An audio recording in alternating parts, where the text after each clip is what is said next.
আমার প্রশ্নটা হলো, ইসলাম বলে যে নারীর অধিকার সমান, পুরুষের সমান, তাহলে নারীরা কেন পর্দার ভেতর থাকবে? আর এই ধরনের মিটিংয়েও কেন নারীদের জন্য আলাদা বসার জায়গা থাকবে? বোন, আপনি খুব সুন্দর প্রশ্ন করেছেন। যখন ইসলাম নারীদের অধিকারে বিশ্বাস করে যে পুরুষ এবং নারী সমান, তাহলে নারীরা কেন পর্দার ভেতরে থাকবে আর নারীদের জন্য কেন আলাদা ব্যবস্থা থাকবে, যেমনটা আছে আজকের অনুষ্ঠানে।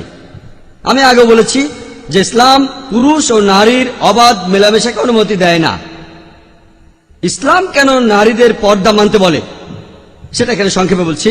আর আমি আপনাকে ধন্যবাদ জানাচ্ছি, কারণ আগে আমি নারীদের হিজাব নিয়ে কোনো কথা বলতে পারিনি। পবিত্র কোরআনে দেখবেন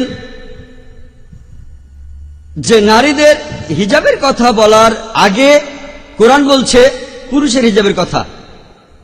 পবিত্র কোরআনে সূরা নূরের 30 নম্বর আয়াতে উল্লেখ করা হয়েছে, বলা হয়েছে, মুমিনগণকে বলো তারা যেন দৃষ্টি সংযত করে এবং লজ্জাস্থানের হেফাজত করে।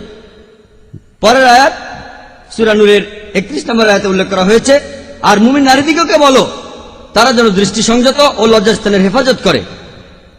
আর যেটা প্রকাশ থাকে সেটা ছাড়া যেন সৌন্দর্য প্রদর্শন না করে। তারা যেন তাদের মাথার কাপড় দিয়ে বক্ষদেশ আবৃত করে, শুধুমাত্র তাদের স্বামী, পিতা, পুত্র ছাড়া। এভাবে কিছু পুরুষের তালিকা দেওয়া হয়েছে যাদের সামনে পর্দার প্রয়োজন নেই, আর এছাড়াও মহিলাদের সামনে পর্দার প্রয়োজন নেই। এগুলো বাদে অন্যান্য জায়গায় হিজাব মানতে হবে। আর হিজাবের বিভিন্ন নিয়ম কানুন আপনারা পাবেন পবিত্র কোরআন আর সহিহ হাদিসে। 6টা নিয়ম আছে। প্রথম নিয়মটা সীমা। এটাই হলো পুরুষ ও নারীর হিজাবের একমাত্র পার্থক্য। পুরুষদের জন্য তাদের ঢাকতে হবে নাভি থেকে হাঁটু পর্যন্ত, নারীদের জন্য পুরো শরীরটাই ঢাকতে হবে। যে অংশটুকু এখানে খোলা থাকতে পারে, অনাবৃত থাকতে পারে, তাদের মুখ আর কবজি পর্যন্ত। যদি সেটাও ঢাকতে চায় ঢেকে রাখতে পারে, তবে এটা আবশ্যিক না যে ঢাকতেই হবে। তাহলে পুরো শরীর ঢাকতে হবে। যে অংশটুকু খোলা থাকতে পারে, অনাবৃত থাকতে পারে, সেটা হলো মুখ আর কবজি, 2 হাতের কবজি। এটাই হলো পুরুষ ও নারীদের মধ্যে হিজাবের একমাত্র পার্থক্য। হিজাবের দ্বিতীয় নিয়মটা হলো আপনি যে পোশাকটা পরবেন সেটা আঁটো-সাঁটো হবে না, যাতে শরীরের কাঠামো বোঝা যায়। যে পোশাকটা পরবেন, তৃতীয় নিয়মটা, সেই পোশাকটা এমন স্বচ্ছ হবে না যাতে ভেতরটা দেখা যায়।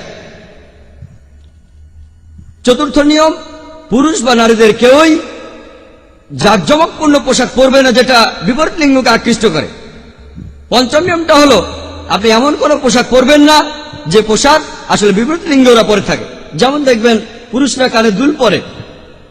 যদি এক কানে দুল থাকে সেটার একটা অর্থ আছে, যদি 2 কানে দুল থাকে সেটার আরেকটা অর্থ আছে। এটা ইসলামে নিষিদ্ধ। আর শেষ নিয়মটা হলো আপনি এমন কোন পোশাক পরবেন না যাতে অবিশ্বাসীদের কোনো চিহ্ন থাকে। এগুলোই হলো পুরুষ ও নারীর হিজাবের 6টা নিয়ম ইসলাম